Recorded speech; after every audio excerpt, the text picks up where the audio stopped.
Social media affects our mental health, but how?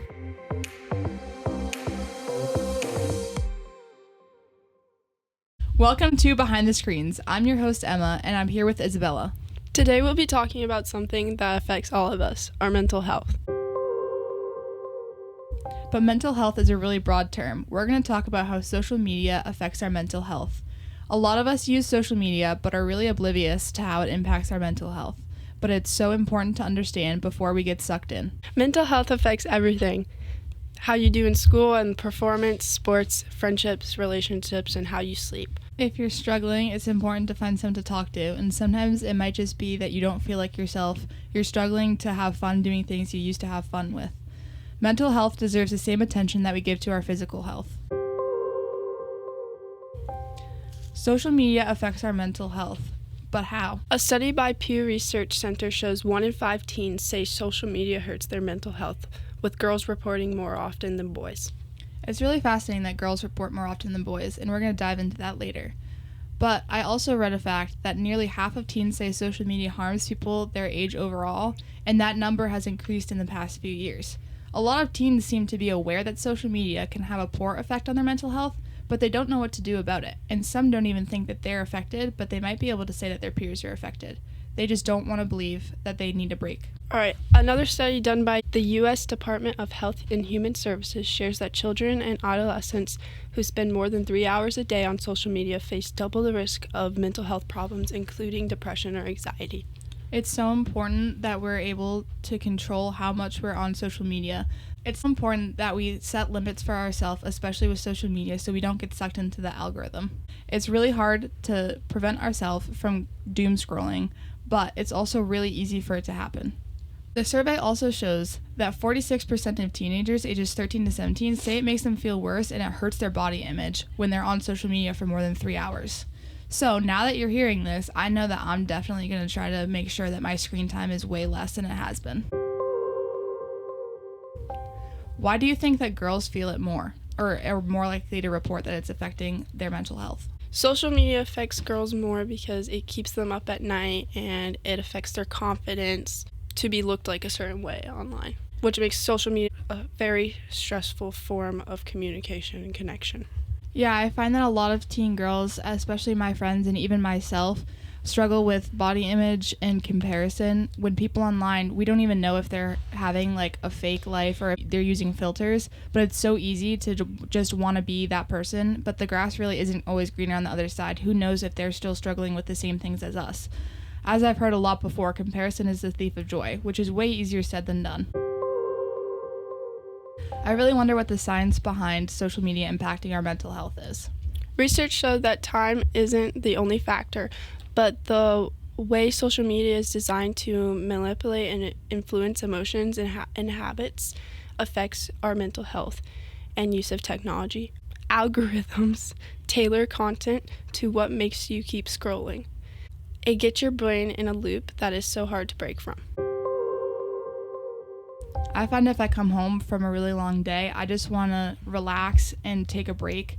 I always assume that scrolling is just going to help me. It's going to give me a break, but really it just leads to more stress and my brain is just going a million miles a minute and it's really just not giving me a break. My mood after scrolling is definitely not what I want it to be, or when I go in and I'm on my phone, I expect to be on for maybe 5 minutes, and then I look at the clock and so much time has gone by. You should also focus on setting healthy boundaries, like having shorter periods of time on social media, and you should use it as a reward, not just something you go to, like if you're bored. You should set time limits and turn off notifications. I find that I have my Do Not Disturb on a lot now that I realize how affected I am by just constantly getting notifications, always checking my phone. I looked at my phone one day after work and I had over 200 phone pickups when I looked at my screen time settings, and I was like, that was telling to me that I was so stressed about who was contacting me and what they were saying, or looking at how many likes I was getting on Instagram or TikTok, who was snapping me, who wasn't. I was so focused on all of that I realized I didn't even remember what I did at work that day. I was just so focused on picking up my phone to see what happened. There are many ways you can improve off the screen. You can go outside, exercise, you can journal, talk to friends, and you should definitely not have your screen on before you go to sleep. At the school that I go to, they took away our phones for school days, and I've seen a lot more people engaging and having more conversations with each other. Yeah, I definitely noticed a huge impact, and I wasn't really looking forward to it, if I'm being honest, but it's been a game changer. I feel like I'm so much more present during the day. I find that signs that I started to watch for is my mood after scrolling, if I feel happier or ready to focus, versus if I feel like I'm unable to focus, I feel like I'm down in the dumps and tired, if I've like lost energy. And then when I started comparing myself to other people, that's when I realized that I was looking at other people too much and feeling the pressure to get posts or likes or comments. All of those signs I found are signs that I need to fix what I'm doing on a daily basis so that I'm not relying on social media and so that I'm just living in the moment and being present. Make a life off of your phone. Moderation is key. It's way easier said than done, but I found that having a trusted adult, I have my mom, she sets screen time password that I don't know and I'll never know the password, and I have limits for all different apps. But instead of her making the limits where I'm wanting to go on more because it's something that she's like banning me from doing, I asked her to make the limits and I set the amount of time that I'd like to be on each app each day. And then once it goes off, I know to not ask for any more, because that means that I've been sucked in, especially if my hour of Instagram goes up way early in the day. That means I really need to find something to do. So it really helped me having an adult that could help me set those boundaries, but where I was also controlling the boundaries that were set, so it didn't feel like they were being forced on me. Yeah, I definitely understand that.